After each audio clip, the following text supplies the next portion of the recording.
Bueno, Para enfrentar este cáncer que realmente ha traído mucha desdicha a muchas familias y a muchas personas, algunas sobrevivientes, otras no. Entonces es muy importante que contemos con las actualizaciones del caso. Hoy tenemos el privilegio de contar con la presencia de la doctora Ana Lorena Alvarado Ibáñez. Ella es especialista en medicina familiar y comunitaria y es la coordinadora de la clínica de mama del Hospital de las Mujeres Adolfo Carideva, que nuestro enfoque es principalmente en población femenina. Nosotros realmente le recibimos con todo el agradecimiento del caso, doctora. muchas gracias por recibirme el día de hoy. En realidad me siento muy honrada de que la doctora Tremiño me haya permitido participar hoy con ustedes, porque es el trabajo, ¿verdad? Y el granito de arena que nosotros hacemos día con día acá desde el hospital. Bueno, em, este día, ¿verdad? Tiene como ícono conmemorativo el lazo rosa, que lo que nos sirve es para concientizarnos sobre la importancia, ¿verdad?, de luchar y estar atentos a prevenir esta enfermedad. Este icono se utilizó por primera vez en 1990 por la organización Susan Komen, que es una asociación o asociación fundación que inició a hacer carreras en conmemoración de esta mujer, Susan Komen, que fue una persona que tuvo cáncer de mama a sus 36 años. La iniciativa la declara la OMS como 19 de octubre, el Día Internacional de Lucha contra el Cáncer de Mama, hasta 1992. Y a partir de ahí, diferentes organizaciones, ¿verdad? E instituciones hemos utilizado este mismo icono para poder recordarnos la importancia de este día. El día de hoy, en el contenido de la presentación, lo que vamos a hablar en general son generalidades del cáncer de mama. Entonces vamos a mencionar un poquitito lo que es la definición del cáncer de mama, qué tipos de cáncer de mama tenemos, hablar sobre la epidemiología, que es bastante importante, factores de riesgo y protectores. En la historia natural de la enfermedad vamos a tratar de mencionar cuáles son las intervenciones más importantes que podemos hacer a lo largo de la evolución de la enfermedad y cómo funciona clínica de mamas a nivel institucional. Entonces, bueno, ¿qué es el cáncer de mama? Tenemos que el cáncer de mama en realidad es una enfermedad maligna, ¿verdad? En donde la multiplicación es anormal y desordenada de las células de los tejidos mamarios. Y esto conduce al crecimiento descontrolado de un tumor dentro de la mama. Este va a tener la capacidad de poder invadir ya sea tejidos vecinos, ¿verdad? O dar metástasis también a órganos un poco distantes. Y al igual que todos los tumores malignos, es consecuencia de alteraciones en la estructura y función de los genes. Dentro de los tipos de cáncer de mama, en general, vamos a hablar, existen muchas clasificaciones, pero en este momento nos vamos a enfocar un poquitito más en cómo es que se comporta el cáncer de mama.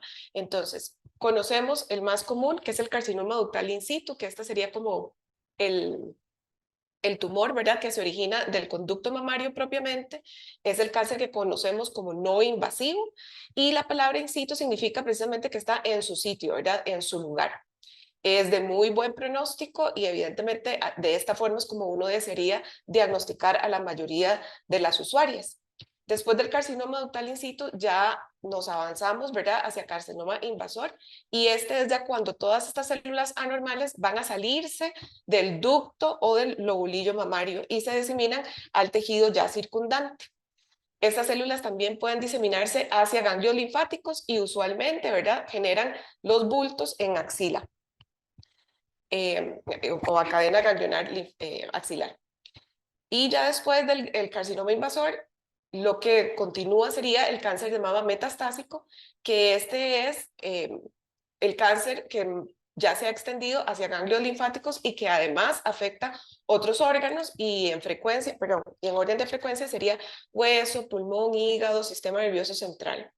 Este cáncer metastásico es lo que ya conocemos como cáncer avanzado de mama o estadio 4. Existen otros tipos de cáncer de mama, ¿verdad? Como el carcinoma lobulillar in situ, que en realidad no se considera cáncer, aunque tiene la palabra carcinoma, sino una lesión premaligna. Está el cáncer inflamatorio, la enfermedad de Payet y el tumor filodes, que son menos frecuentes, pero también son presentaciones de cáncer de mama, y por ejemplo el carcinoma inflamatorio tiene una presentación muy agresiva. Existen también otros tipos de cáncer, ¿verdad? Que no se originan de células de la glándula mamaria, pero que se pueden presentar en la mama, como son los linfomas y los sarcomas. Vamos a hablar un poquitito de cómo estamos en Costa Rica epidemiológicamente.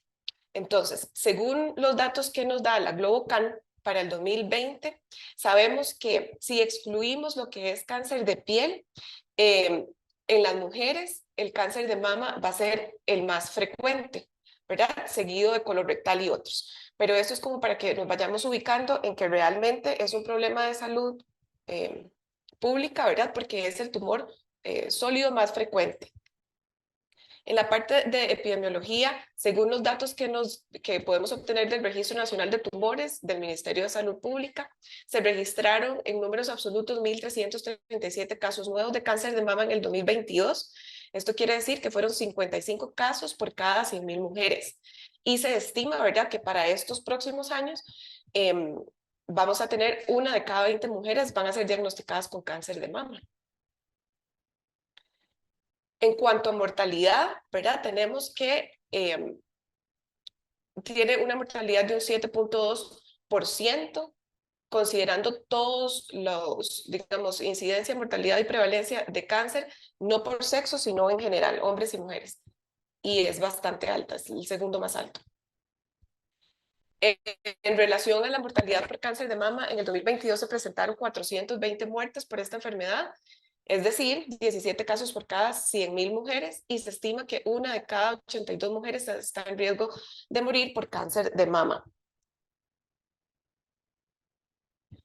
Es importante recordar aquí, estas gráficas en realidad yo sé que son como tienen mucha información, pero lo que quería ver es tal vez que nos enfocáramos, pero en que el porcentaje, ¿verdad?, que estamos manejando en incidencia y prevalencia y mortalidad es muy similar a lo que se maneja a nivel mundial, ¿verdad?, al promedio a nivel mundial y en países desarrollados. El 70% de los casos nuevos y el 90% de las muertes por cáncer van a ocurrir en mujeres en la década de los 50.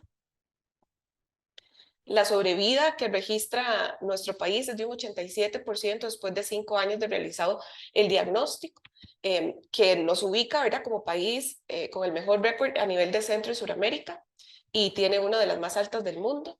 Y estamos comparándonos casi con países desarrollados como Estados Unidos, que tiene la más alta con un 90% y seguida de Israel y Canadá con un 88%.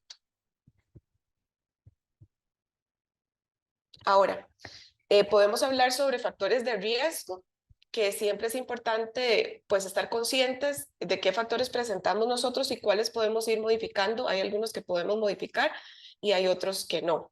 Dentro de lo que llamamos factores genéticos están todas esas alteraciones patológicas, ¿verdad?, por mutaciones en determinados genes, los que más comúnmente se conocen, ¿verdad?, que es el BRCA1 y BRCA2, pero existen muchos otros vamos a ver, muchas otras alteraciones genéticas, ya a nivel institucional, ¿verdad? En el Hospital Calderón Guardia está funcionando el Consejo Genético, que tiene sus requisitos o criterios de referencia para pacientes que uno considera que son de alto riesgo genético para ver si se pueden tamizar, para ver si portan alguna de estas mutaciones o alteraciones patológicas. Están también los antecedentes familiares de cáncer de mama u ovario. También sabemos que hay una correlación con antecedentes familiares de cáncer de páncreas y de colon. Sin embargo, todavía lo que prevalece o a lo que mayor importancia le damos es al cáncer de mama en primer grado, ¿verdad?, de mama o de ovario. También tenemos un riesgo mayor cuando tenemos 3 o más parientes de segundo grado en la misma línea de consanguineidad, o cuando existen rasgos en este familiar, ¿verdad?, que nos hacen pensar que podría haber alguna alteración genética, como que la persona o el familiar haya tenido cáncer bilateral de mama, que este cáncer haya sido diagnosticado menor de 40 años, que el cáncer de mama y ovario sea en la misma persona, y si definitivamente hay cáncer de mama en un varón.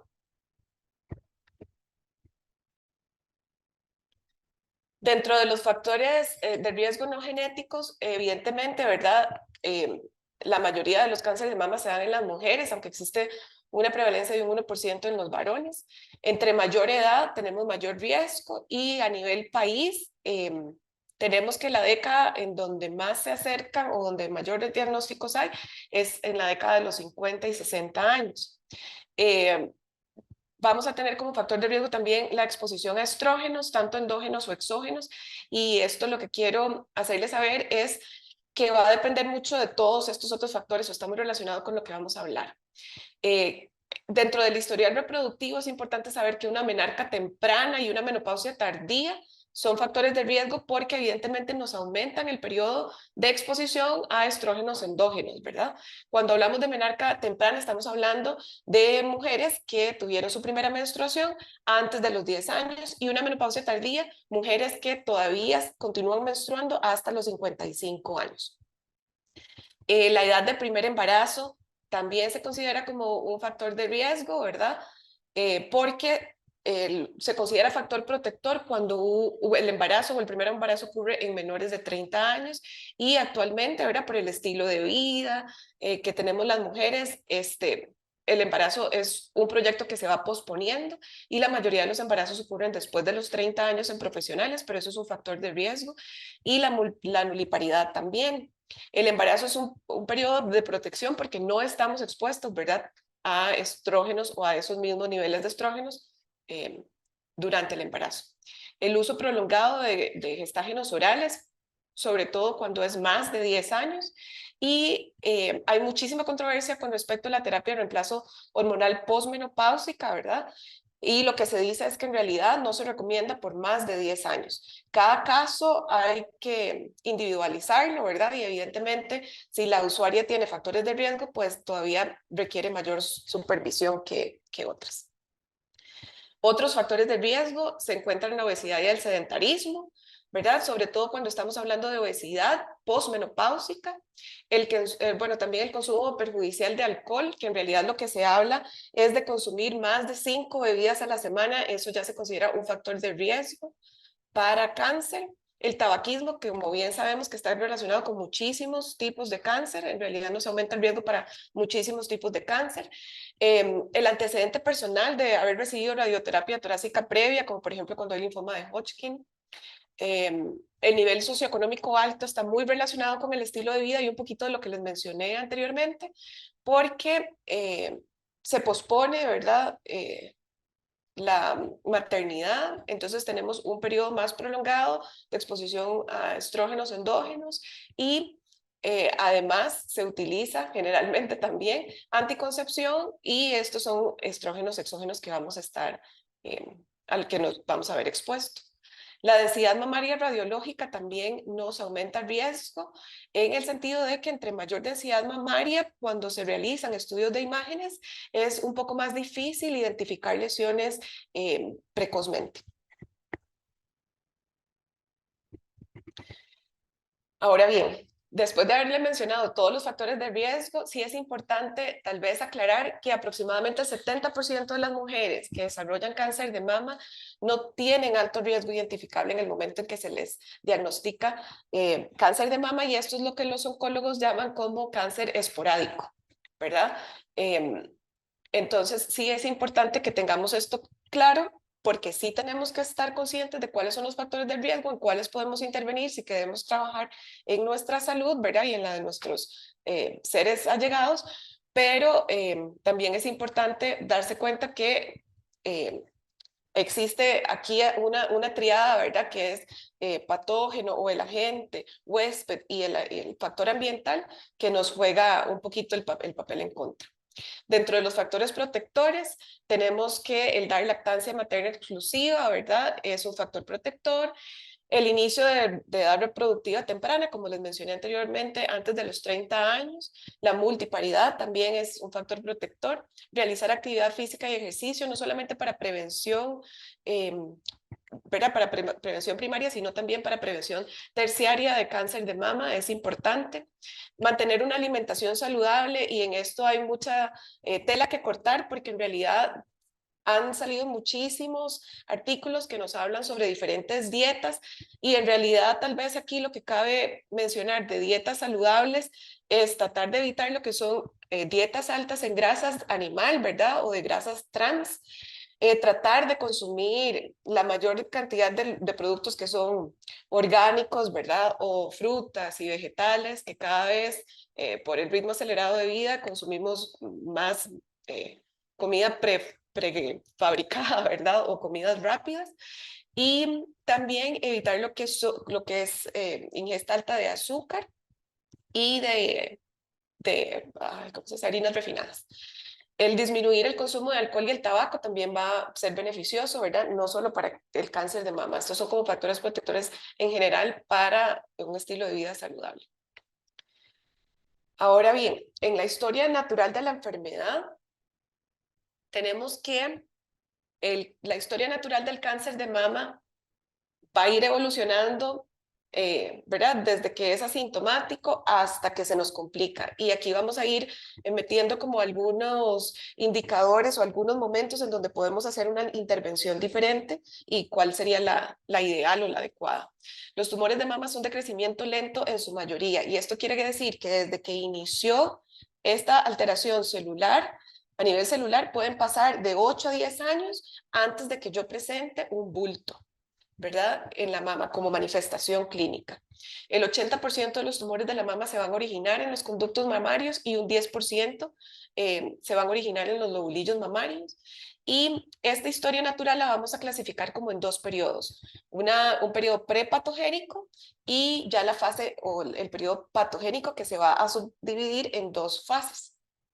Cuando hablamos del periodo prepatogénico nos estamos refiriendo a este tiempo previo al inicio de la enfermedad. Y ahí es donde les mencionaba que hay una interacción en esta tríada de agente, huésped y medio ambiente. Se habla que el 60% de los cánceres de mama en realidad se deben a esta combinación de tríada y no por una alteración genética identificable. Nos va a involucrar todos los tipos de riesgo que hay, biológico, ambiental, reproductivo, estilos de vida. Todo esto va a jugar un papel importante en esta tríada, ¿verdad? Y en el desarrollo de la enfermedad. En este periodo prepatogénico es donde todos deberíamos de concentrarnos o todas las acciones deberían de concentrarse porque es donde puedo realizar prevención primaria. Entonces aquí es donde voy a hacer promoción de la salud, informar a la población sobre lo que es cáncer de mama, estilos de vida saludable, educar a las mujeres sobre lo que es autoexamen de mama y orientar también sobre factores de riesgo porque evidentemente existe una población femenina que aunque es la menor, sí se van a lograr identificar factores de riesgo y ameritan un seguimiento diferente a la población femenina general. Y lo otro que es importante es que sí nos corresponde tanto a toda esta promoción, ¿verdad? O prevención primaria se debe enfocar a ambos sexos. Ya una vez que inicia la enfermedad como tal, estamos hablando del periodo patogénico y existe una fase preclínica que es en la que ya tenemos cambios celulares, tisulares y orgánicos, pero no han aparecido los signos y síntomas, ¿verdad? Aquí en estos momentos donde podríamos hacer una intervención de prevención secundaria y este es el momento ideal donde nosotros podemos hacer una intervención para detectar precozmente y brindar el tratamiento oportuno. En este periodo estamos hablando que más o menos más o menos 3 años antes de que yo tenga una lesión palpable, yo ya puedo, de 3 a 5 años, yo ya puedo tener algunos hallazgos ocultos. ¿Cómo detectamos a tiempo? Porque este es el enfoque que vamos a tener en esta fase preclínica. Para poder realizar una detección precoz, los tres pilares son el autoexamen de mama, ¿verdad? O la autoexploración mamaria, que en realidad genera mucha controversia, pero que aún así se recomienda, porque estamos hablando, acabo de decir que pueden pasar casi que 8 o 10 años para que yo ya tenga una lesión palpable, y tener una lesión palpable no es el momento ideal para hacer el diagnóstico, sino que lo ideal sería detección precoz cuando no tengo una lesión palpable. Sin embargo, como vamos a mencionar más adelante, esta autoexploración nos hace ser más conscientes, ¿verdad? Y responsables de algún cambio en nuestro cuerpo que nos obligue a ir y consultar al médico. Entonces todavía se recomienda dentro de lo que es detección precoz. Está la parte del examen clínico de mamas, que básicamente lo que se recomienda es que todas las mujeres en edad reproductiva, ¿verdad? Nos realicemos un examen, un autoexamen de mamas y regularmente después, cuando iniciemos, vamos a ver, ya tengamos nuestra menarca, empecemos idealmente adolescentes en atención ginecológica para realizar un poquitito de educación y planificación, y ya las mujeres en edad mayor a 40 años, lo que se recomienda es que anualmente visiten a un profesional entrenado para estar realizándoles el examen clínico de mamas. Y como punto número 3 está el tamizaje, ¿verdad? Que ahorita vamos a mencionar cuáles son los estudios de imágenes que podemos utilizar. Siempre sigue siendo la mamografía el de elección. Entonces, el autoexamen de mama es una acción de autocuidado, ¿verdad? Entonces, en realidad, como acción de autocuidado, sí se sigue recomendando dentro de lo que es detección precoz. El autoconocimiento permite identificar, como les estaba mencionando antes, cambios que van a alertar a la mujer para poder consultar al médico. La sugerencia más relevante es realizarlo tal vez, ¿verdad? Las recomendaciones que se le debe hacer a las mujeres es que si son mujeres posmenopáusicas, pues calendaricen, ¿verdad? Un día específico al mes el realizarse el autoexamen de mamas. Y cuando estamos hablando de mujeres que todavía tienen sus ciclos menstruales regulares, pues que lo realicen por lo menos 5 días después de la fecha de su última regla, ¿verdad? Entendiendo que la fecha de la última regla es el primer día que tenemos sangrado transvaginal. Dentro de la técnica va a consistir en 2 etapas. La primera es ver, ¿verdad? Que aprendamos a ver cuáles son los cambios que pueden haber en piel, hacer este examen frente a un espejo idealmente. Y la segunda etapa sería el buscar, o sea, el tratar de palparse alguna lesión diferente a lo que yo normalmente siento en mis pechos.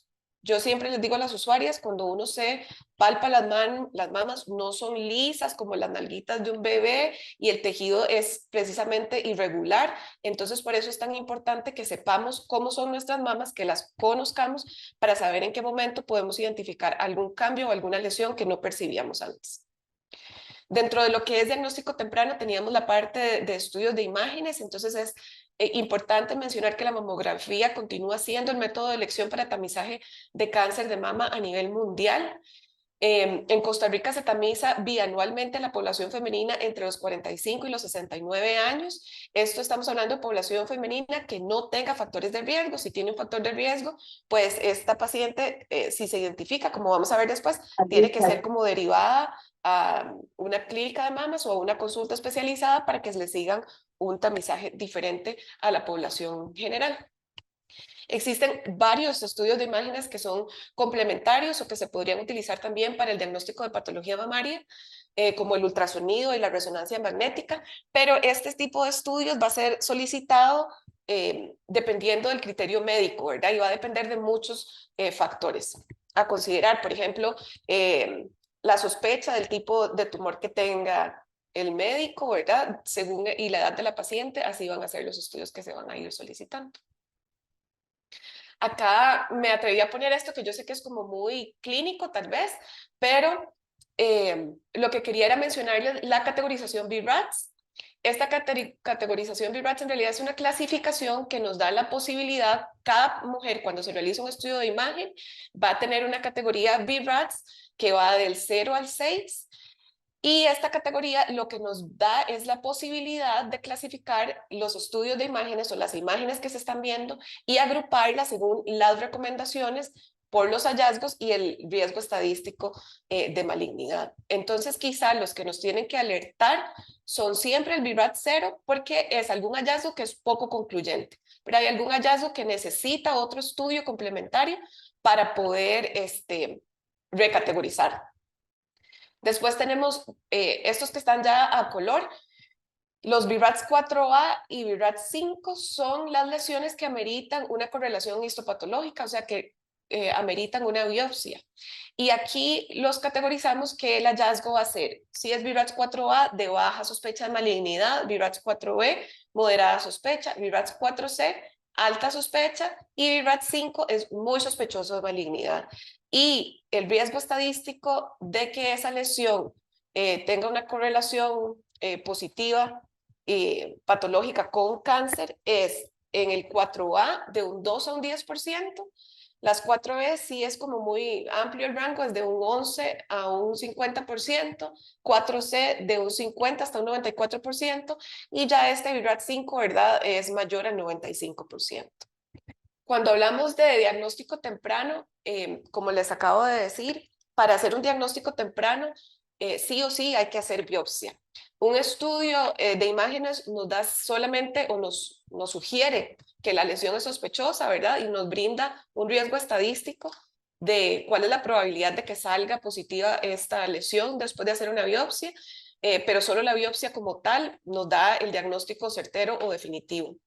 Una biopsia consiste en obtener una pequeña cantidad de tejido para ser analizado en un microscopio por un médico patólogo, y existen diferentes tipos de biopsia según el método, ¿verdad?, de toma, el tamaño de la aguja, y cada una tiene su indicación. Entonces, hay biopsias que se realizan guiadas por ultrasonido, hay biopsias que se realizan guiadas por mamografía, también hay biopsias excisionales, ¿verdad?, con un previo marcaje, pero sí existen diferentes tipos de biopsia todavía. El análisis de la muestra, ¿verdad? El análisis de la biopsia como tal o del tejido, lo que nos va a dar es una información importante sobre características del tumor, el grado y la inmunohistoquímica. Todos estos detalles, ¿verdad?, en realidad lo que nos dan o a lo que nos ayuda al médico ya oncólogo es a valorar las opciones de tratamiento que son las ideales para la usuaria, según a qué receptores hormonales es sensible, qué tipo de tumor es, qué tan agresivo puede ser. Toda esta información nos la puede ir dando la biopsia, ¿verdad? Es como el comportamiento molecular del tumor.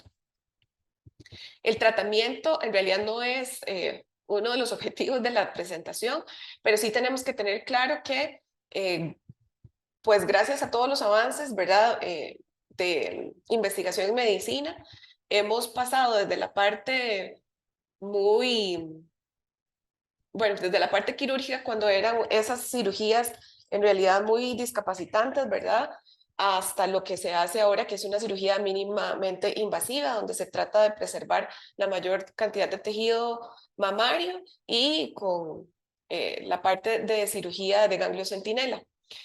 Pero básicamente yo siempre les menciono a las pacientes cuando se les hace un diagnóstico de cáncer de mama, estos son los 3 pilares fundamentales para tratamiento. Está la parte quirúrgica o de cirugía, muchas veces se acompaña de radioterapia, y la parte, yo siempre le digo farmacológica, ¿verdad? Porque en realidad puede ser quimioterapia con medicamentos endovenosos o puede ser también vía oral, como lo que conocemos como hormonoterapia.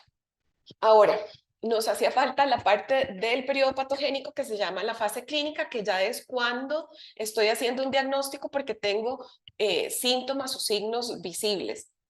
Que aún, ¿verdad? Hoy en día nos llegan muchas pacientes así, y pandemia pues jugó un poquitito en contra de nosotros, hizo que se hicieran diagnósticos un poquitito más avanzados, y evidentemente a mayor, si la enfermedad está más avanzada, el tratamiento es un poquitito más complejo y la sobrevida, ¿verdad?, no es tan buena.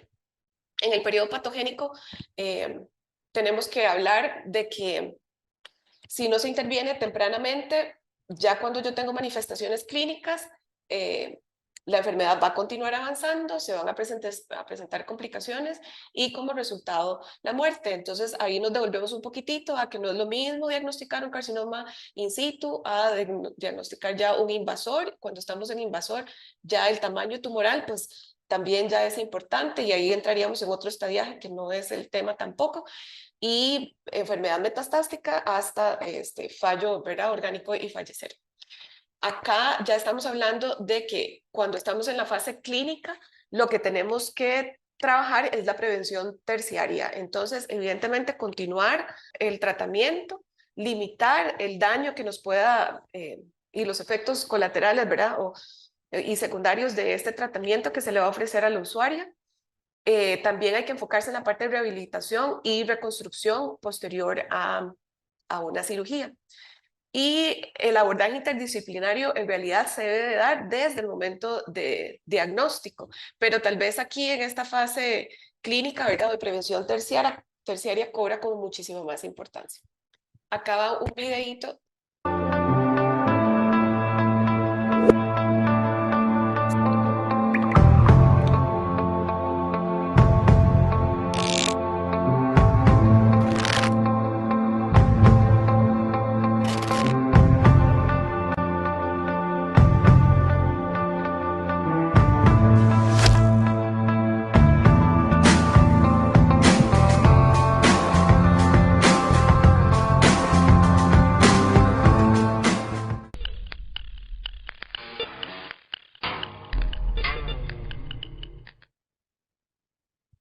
No sé si lograron ver bien las imágenes. Si no, tal vez después yo se los puedo compartir, porque en realidad son signos que yo puedo ver al autoexamen, que si bien hay causas, digamos, de patología benigna que nos pueden dar estos síntomas, podrían no serlo, y precisamente por eso es que se trata de...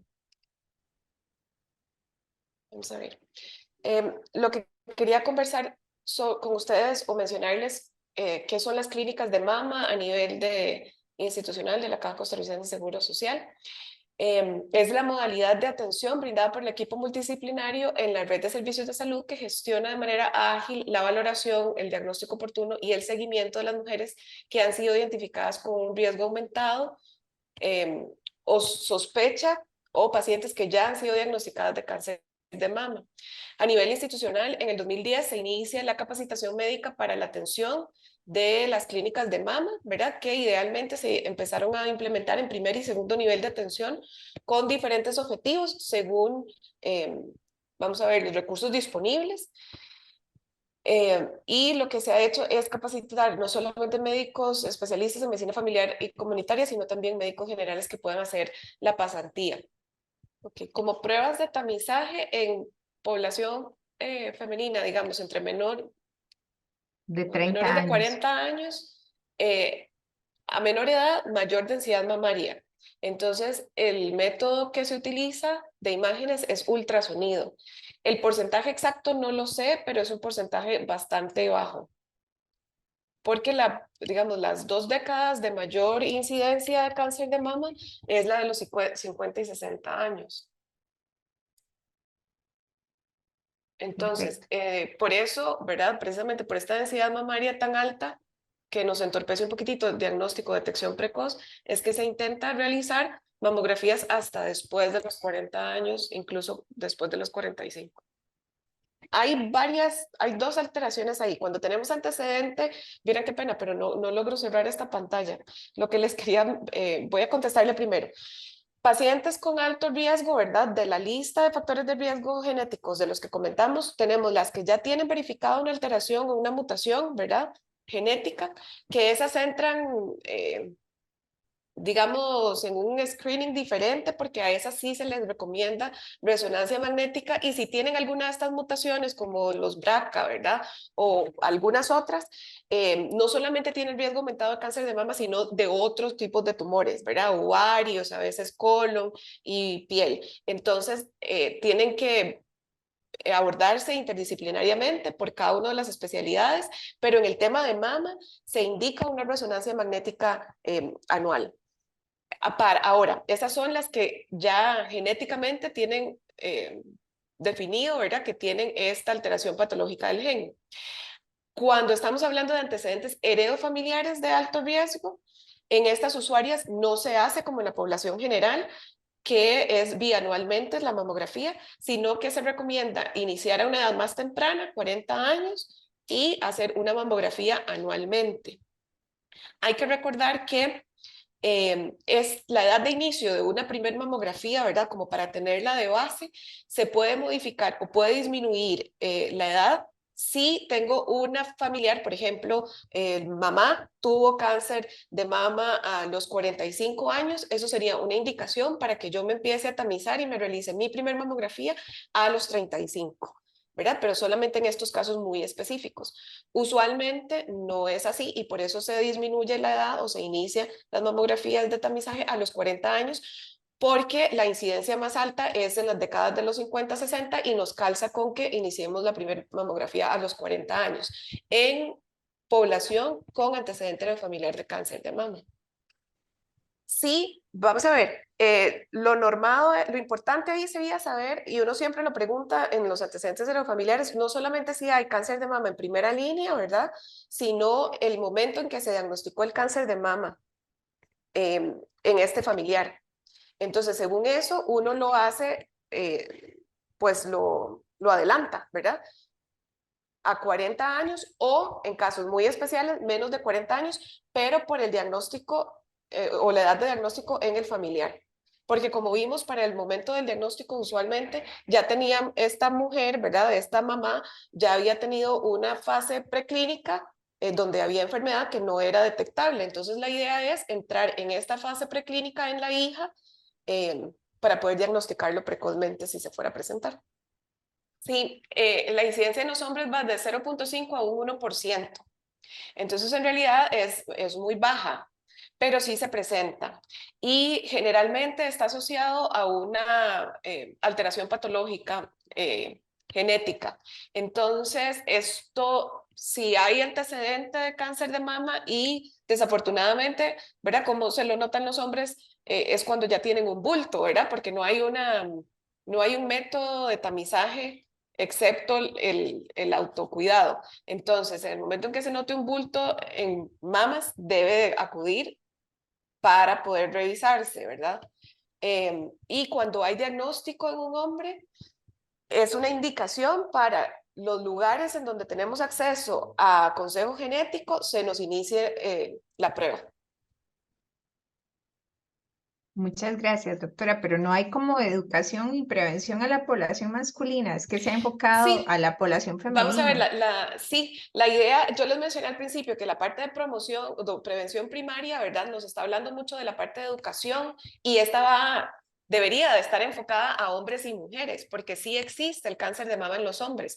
Entonces, en el videito que no se pudo observar bien, lo que tenía que verse era alteraciones en piel, ¿verdad? La sensación de bultos o salida de líquido por los pezones, ¿verdad? Todas las alteraciones o los signos o síntomas que yo puedo presentar al revisarme mis mamas, que me tienen que hacer consultar a un médico, ¿verdad? Porque sabemos que se está saliendo de lo normal. Y en los hombres, con muchísima más razón, cualquier bulto en el área de las mamas es motivo para consultar. Pero no Muchas hay gracias. estudio, digamos, como decir, a los hombres hay que hacerles ultrasonido cada cierto tiempo, o mamografía, un estudio de imágenes, no.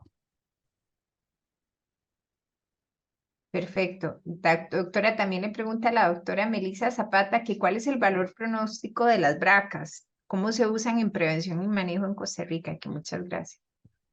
Vamos a ver, el hacer, bueno, a nivel institucional, no a todas las usuarias se les hace, solamente existen como criterios de referencia que ya están establecidos por el Consejo Genético, que es precisamente lo que les había mencionado de diagnóstico bilateral de cáncer de mama, o sea, tener un antecedente de diagnóstico bilateral de cáncer de mama, ser diagnosticada a una edad temprana, ¿verdad? Menor de 40 años, que exista el antecedente de cáncer de mama y de ovario en esa misma persona, o el antecedente heredofamiliar de un varón con cáncer de mama en la familia. Esos son criterios para que perdón, también el HER2 y el triple negativo, que son, digamos, presentaciones o tipos de cáncer de mama, también son criterios para referir a consejería genética. Ellos van a hacer todo un análisis del caso, no, la prueba no se le hace necesariamente a la persona que yo estoy refiriendo, sino que ellos hacen todo un estudio, buscan cuál es la paciente cero, por decirlo así, o el paciente cero, para hacerle pruebas a esa persona por sus características, ¿verdad? Por su historia clínica, etcétera. Y según esto, entonces, si sale positiva o sale alterada, sale con mutación o alteración patogénica, entonces en este caso se empiezan a hacer prueba al resto de los familiares. ¿El valor pronóstico, doctora? Estamos hablando que es muy alto, ¿verdad? Varía entre un 85 y un 90% de posibilidad de que llegue a desarrollar cáncer de mama. A eso se refiere, como ¿Y cómo se interviene médicamente a ese paciente, entonces? se le hace resonancia magnética anualmente. ¿verdad? Porque es el estudio más sensible, es el más costoso, pero es el más sensible para detección de lesiones malignas. Entonces, varía, igual se sigue haciendo su mamografía y ultrasonido, porque a nivel institucional, por lo menos, ese es el requisito, ¿verdad? Tener mamografía y ultrasonido para poder solicitar la resonancia, pero sí ya está establecido que es un criterio para solicitar resonancia magnética anual en los pacientes. Pero no se opera la persona, ¿no? Como Ah, ok.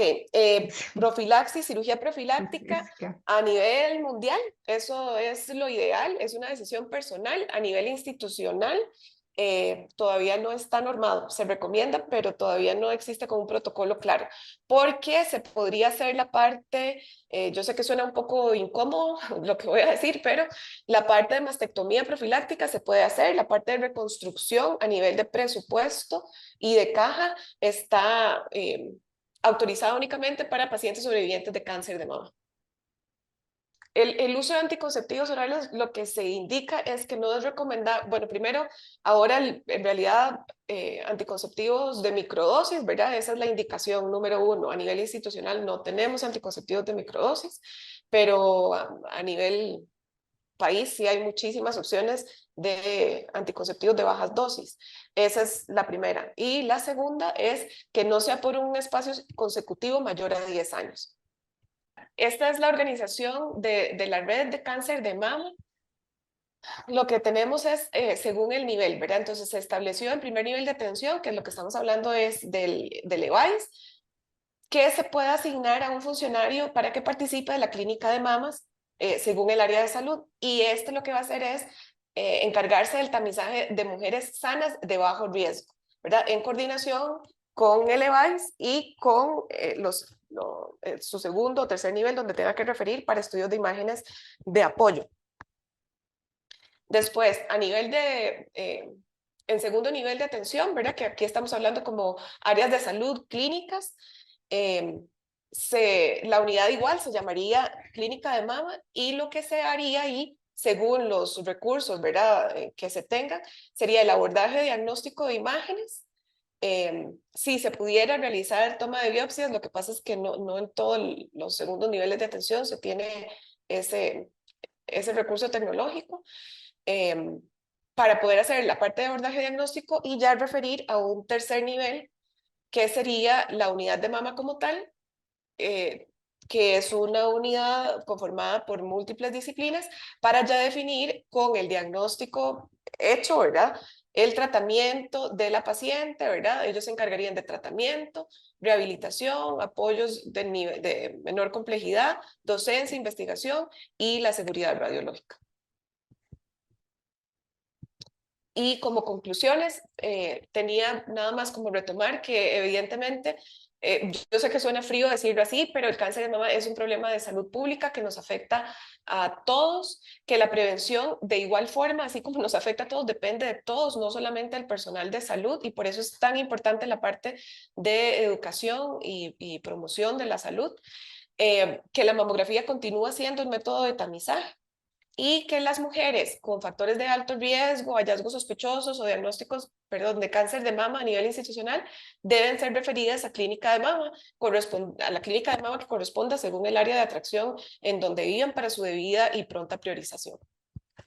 En realidad uno debería de tener la recomendación, ¿verdad? Es una revisión ginecológica cada 2 años. Si está tomando anticonceptivos orales, puede atender o sea, consultar a su ginecólogo para que le realice un examen físico y le solicite un ultrasonido de mamas, dependiendo de la edad, perdón, de la usuaria. Si es menor de 40 años, sería un ultrasonido de mamas y si no, una mamografía, para tener por lo menos o sea, un estudio de imágenes base y en cuanto y según los hallazgos poder tomar decisiones de cada cuánto se le va a estar tamizando. Vamos a ver, ultrasonido usted lo puede realizar en cualquier momento, ¿verdad? No es exclusivo de una edad. La indicación es si usted tiene algún hallazgo, ¿verdad? Algún signo o síntoma que me sugiera la necesidad de hacer un ultrasonido, eh, lo hago. Si lo que estoy hablando es de tamizar, o sea, no tengo signos, no tengo síntomas y por edad quiero iniciar control, Entonces, la mamografía después de los 40 años para tener una de base y según esa mamografía yo decido si lo continúo anualmente o bianualmente, según los hallazgos. Usualmente se recomienda primero mamografía y después el ultrasonido complementario a esta mamografía. A Sí, nivel institucional, ese es el orden, ¿verdad? A nivel privado, pues evidentemente usted donde asiste a un centro radiológico, usualmente le hacen los dos estudios, si es mayor a 40 años, si es menor de 40 años, solo, vamos a ver, lo ético sería que solo le hagan el ultrasonido porque mamografía no tendría mayor sentido. Estamos hablando que más o menos desde 10 años antes tenemos cambios celulares en tejido hasta 5 años antes, o sea, a los 45 más o menos, puede que haya algún hallazgo en el estudio de imagen. Antes de eso, en esos 5 años, de 40 a 45, probablemente no se va a ver nada en mamografía. ¿Cuáles son estos hallazgos? Usualmente alguna asimetría, microcalcificaciones sospechosas, ¿verdad? Eso es lo que se trata de buscar en las mamografías. Y evidentemente, pues hay mamografías donde ya sale la lesión, ¿verdad? Una imagen nodular sospechosa. Pero entonces, hacerla en menores de 40 años, donde ya sabemos que la densidad mamaria nos juega un papel en contra porque es tanta la densidad mamaria que básicamente lo que vamos a ver son parchones y no vamos a poder valorar más que alta densidad mamaria y voy a requerir un ultrasonido. Por eso se prefiere hacer ultrasonido menores de 40 años. y Si no está lactancia embarazada ya. materna y todo este tema, ¿verdad? Una paciente que tuvo cáncer de mama puede dar lactancia materna. Sí. Entre más temprano yo inicie terapia de reemplazo hormonal, pues mayores beneficios va a tener para la usuaria. Se dice que en realidad empezar, por ejemplo, 5 años posmenopausia, una terapia de reemplazo hormonal no tiene sentido, ¿verdad? Entonces, la idea es iniciarlo en el momento en que la paciente lo requiera, mantenerlo por 5 años con el tamizaje usual y ahí es donde yo tengo que valorar, como mencionó, que no haya otros factores de riesgo, que tenga estudios de imágenes que me confirmen que no hay ningún hallazgo sospechoso para poder prolongar la terapia de reemplazo hormonal, porque ahora incluso se habla de terapia de reemplazo hormonal hasta 10 años, ¿verdad? Pero hay que individualizar el caso. No hay una Sí, edad máxima, ¿verdad? Porque sí sabemos que, aunque es menos frecuente, sí hay diagnóstico de cáncer en señoras de 70, 80, 90 años, ¿verdad? ok. Pero no está dentro del tamizaje institucional. La doctora Cuando Hazel. son de factor, perdón, cuando es de alto riesgo, estamos hablando población general, lo que se recomienda es de 45 a 69 años, ¿verdad? A 70 bianualmente. Cuando ya hay un factor de riesgo identificado, se adelanta la edad de inicio de mamografías a los 40 años y se puede postergar hasta los 75 Muchas con gracias, factor de riesgo. muchas gracias, doctora. La doctora Hazel Rocha. ¿Se considera o no como factor de riesgo para desarrollar cáncer de mama el uso de dispositivos anticonceptivos intrauterinos o de implante subcutáneo que contiene progestágenos? En realidad, no, los que nos confieren mayor riesgo es el tiempo de exposición a estrógenos.